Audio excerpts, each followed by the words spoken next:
السلام عليكم ورحمة الله وبركاته. أهلا بيكم يا حلوين في فيديو جديد من قناة أكل بيتي. فيديو النهاردة مختلف جدا، بتمنى يعجبكم. وقبل ما نبدأ الفيديو ما تنسوش تصلوا على الرسول، وما تنسوش تعملوا لايك للفيديو وتشتركوا في القناة وتفعلوا الجرس علشان يوصلكم كل جديد. النهاردة هنتكلم على بيج الشموع القمر دي، اسمها دايموند جاليري.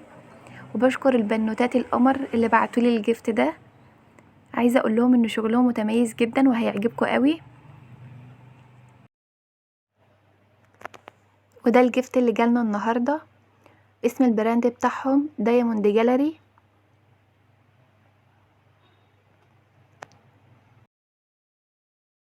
واول حاجه معانا بعتولي الشمعة القمر دي، شكلها حلو قوي.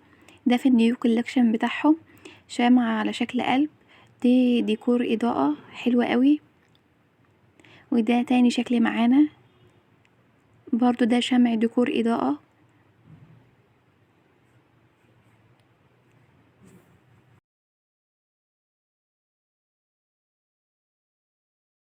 تالت شمعة معانا النهاردة، معانا شمعة معطرة في ريحة الفل والياسمين. الشمعة دي يا بنات حلوة قوي وريحتها تحفة.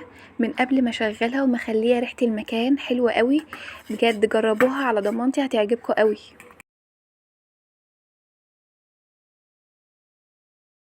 اخر حاجة معانا النهاردة، معانا فواحة عطرية. ودي بقى اختراع، تنفع تحطيها في الدولاب بتاعك او تحطيها في العربية، بتدي ريحة حلوة قوي. دي برائحة الزهرة الذهبية، ومتوفر منها بروايح فرنسية مميزة. ده كان فيديو النهاردة، بتمنى يعجبكم بجد يا جماعة. الفيديو دي حلوة قوي وناس ذوق ومحترمين قوي، شغلهم مميز جدا وبيهتموا بأدق التفاصيل. عندهم اشكال كتيرة قوي من الشموع، وعندهم روائح مميزة جدا، ومتاح تنفيذ اي شكل انتوا تختاروه بالرائحة اللي انتوا تختاروها برضو، ومتاح شحن لجميع محافظات مصر. وده كان فيديو النهاردة، بتمنى يعجبكم. لو عجبكم الفيديو ما تنسوش تعملوا لايك وتشتركوا في القناة وتفعلوا الجرس